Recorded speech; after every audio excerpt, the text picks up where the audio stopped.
ተፈቀደልኝ አመሰግናለሁ። የማራው ረዳ እባላለሁ። የ017 ቀበሌ አስተዳዳሪ ነው የነበርኩት። ስተዳደር የነበረው በግዳን ወረዳ ነው። በዛ እያለሁኝ በመስከረም 15 በተደረገው በፋኖ ጦርነት ብልጽግና ጋር ስለነበር ተማርኬያለሁ፣ ተይዣለሁ። ከዛን ስቼ ግን በፋኖ ታድሶ ስልጠና ነው የቆየሁት ያን ወር ያህል። ዛሬ አንድ ወር የሆነነ ነው። በተለያየ ቦታ ታድሶ እየወሰድን ነው። በክብር የምንበላው የምንጠጣው የተለያየ ነገር እየተደረገልን እዛ ሲወራ የነበረውና እዚህ ያገኘነው የተሻለ ነገር ስላገኘነው በጣም እየተደሰትን ነው የከረመው። ከዛ ውጭ ግን ትልቅ ነገር ያገኘነው ምንድነው?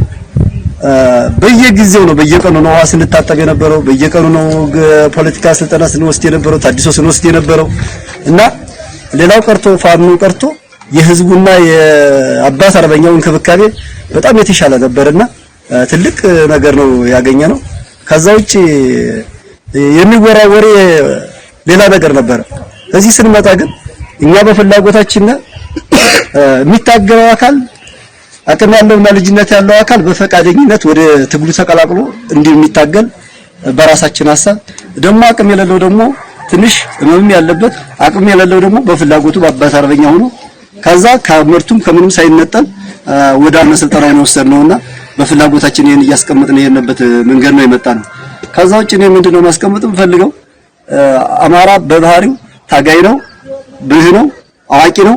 አሁን ግን የተሸወረበት መንገድ በስልጠናው አግኝቻለሁ።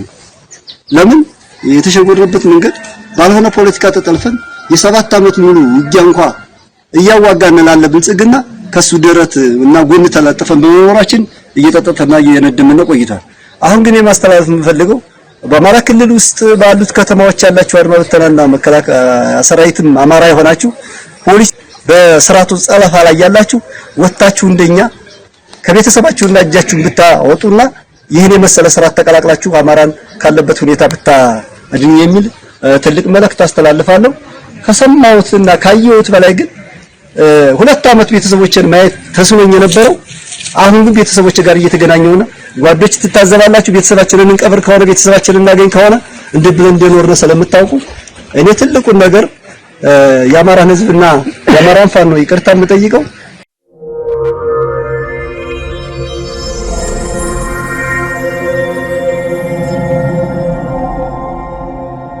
ዓለም ነው አዲስ ይባላል። ያው በ06 ቀበሌ ዋና አስተዳዳሪ ነበርኩ።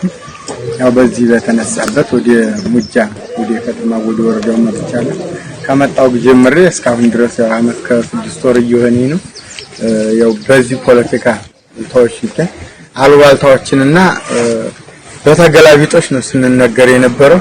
ያንን በተገላቢጦች ስንነገር የነበረውን አምነን ወደ ሌላ ምርምር እስኪ ሄደን እንየው ሳንል እዛው ተወሽቀን የቀየንበት አጋጣሚ ነው ያለው። አሁን በአጋጣሚው በ14 በተደረገው ውጊያ ያው በጊዜው ብንሯሯጥ እንኳን በተለያየ ቦታ ብንቆይ እንኳን ቁጭ ብለን የስካሁኑ ይበቃናል። አየነው ሙጃን ትልቅ የሆነ ግዙፍ የሆነ ነገር አድርገን ተጠብቀንበት የነበረውን የነሱንም አካር ስላየነው ማለት ነው። እኛም ሚዲያ ላይ አፍስሰው እነሱ ጋቤና ላይ ሆነው ነው እኛ ይሆናል መስሎን ተገትረን የነበረው። ከዛም በኋላ እነሱ ጥለውና ከሄዱ ለዚህ አልሆነንም፣ ምንም ማድረግ አይቻልም ግባውት። ከዛን ስተነግን የነበረውን ቤተሰብ ሲጠይቀን ማይታገድበት ለምን 10 ያልጠራም ለምን 10 ከግቢው አልወጣም በዚያን ከበካይ የቆየንበት ሁኔታ ነው ያለው። ከዛም ተነስተን ደግሞ ወደ ሌላ ቦታ ብንመጣ ከዛ ሳንነሳ ከዚህ ህዝቡ እንዲያዘጋጅ እየተደረገ ቤት እንዲጠርግ እየተደረገ የነበረበት ሁኔታ ነው ያለው በእንጃፋ። እንዲያውም ደግሞ መቼም ከናንተ ብዙ ልብስ ሌላ ነገር የሚጠበቅ ነገር አይደለም፣ በእናንተ ላይ ያለውን ስለምናቀው ማለት ነው። ለሌላ አካል አስተላልፎ ራሱ መቀየሪያ ልብስ እንዲኖርና ሌላ መታጠቢያ እንዲኖርና በቀን ሻወር ውስጥ ያለው የሚል ካለ በቀን ሻወር እየወሰደ ነው። ከዚህ ከኮሊታው እዲፍ ያለው ሰው አይኖርም፣ እየታጠበ ነው። ከዛ ስንመጣ እንደ ሰርግ ዲያስ ተሰርቶ እንደ ሁኔታው አሳላፊ ቆሞ ያገኘንበት ሁኔታ ነው ያለው። አሁንም ውሃ ባለበት ህብረተሰቡ ከኛ በተረፈ ከናንተ በተረፈ አገልግሎት ባለበት አገልግሎት እንዲያመጣ ሻይ ሁሉን እንዲሸጥ እየተደረገ ያለበት ቤተሰብ ሲጠይቀን በነጻነት እንዲጠይቅ መጥቶ ከኛ ጋር እኔን አግኝቶ መስጠት ያለበትን ሰጥቶ ማግኘት ያለበትን አግኝቶ እንዲሄድ እየተደረገ ነው ያለው። ቤተሰብ የማይሸበረውም ለዛ ነው። ከዝጓዝም በየመንገዱ ህዝቡ የናንተን እይታ ስለሚያይ አታብሩ አታጠጡ ቢባል እኮ ፊታችንን እንዲያ አይፈልግም ነበር በድለነዋንና ማለት ነው። ከናንተ ስለሚያይ አባት አርበኛው ስልክ ስንፈልግ እያስደወለ እየተንከባከበ በቀደም እንኳን ኛ ነበርንበት አንድ ላይ እንኳን አንድ መከላካሪ ጋር ቢጣኑ ነው አውጥተው ያባረሩት። ማን ነው ምርኮኛችንን ዝምብሽ የሚለው ከሚል አንፃር ማለት ነው። ስለዚህ ከዚህ ደርሰናል። አሁን ደግሞ የዋስትና ፈቃድ ተፈቅዶልናል ተነቦልናል። በተነበበልን ነው መሰረት እኛም ዋሶቻችንን በነገራችን ላይ በህዝቡን አሁን እናንተ ያላችሁትን በአንደበታችን መግለጽ ራሱ አንድ ውጊያ ነው። በጨለማ ባንጓዝ የተለያየ ችግር ያለብን ሰው ብንሆንም ማለት ነው። ችግር የሌለበት ደግሞ በየእንትኑ በህዝብ አመኔታ በመነጋገረው ስለሚበልጥ ማለት ነው። ስለዚህ ስንቀጥ ብለን በእናንተ ጥላ ሆነን መታገል እንፈልጋለን። ከዛ ውጭ ላለው በትግል ላይ ላለው ግን ያንገላታሉ። እጅ ብሰጥሳ እያለ ነው አሁን እጅ ብሰጥሳ ብንገላታሳ የሚለውን ከኛ መማር አለበት። እጅ ብሰጥሳ ቢረበኝሳ ቢመቱኝሳ እስካሁን በበደልኩት ልክ በያውልክ ብበደልሳ ከሚል አንፃር ያለው ሰው ከኛ መማር ይችላል። ልብሳችንን እያጠብን እየበላን እየጠጣን ቤተሰብ እንደፈለገ እያገኘን ስለሆነ ምንም ወር ቢቆጠር 5 ወር ቢቆጠርም እኛ እንደ ወር አንቆጥረውም። የሆነው ነገር የለም። ስለዚህ እኛን ማየት ያስፈልጋል።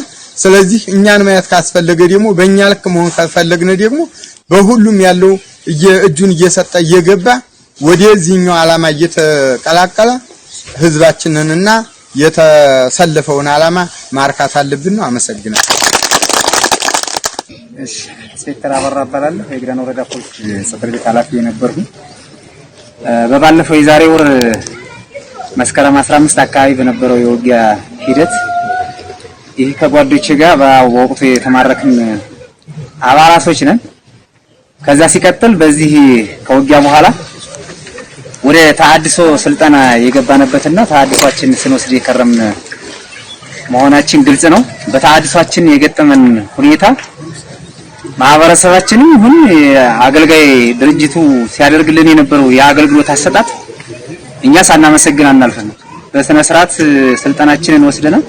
የስልጠና ሁኔታውንም በአግባቡ ጨርሰን ፍሪያት ያልደረሰብን ከምግብና እስከ ትጥብት እስከምንንቀሳቀስበት ድረስ ማንኛውም ሰው እንክብካቤ ተደርጎልናል።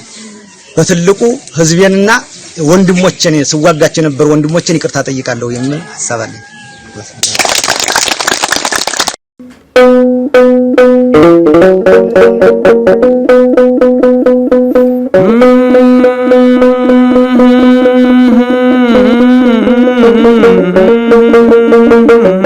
Thank you.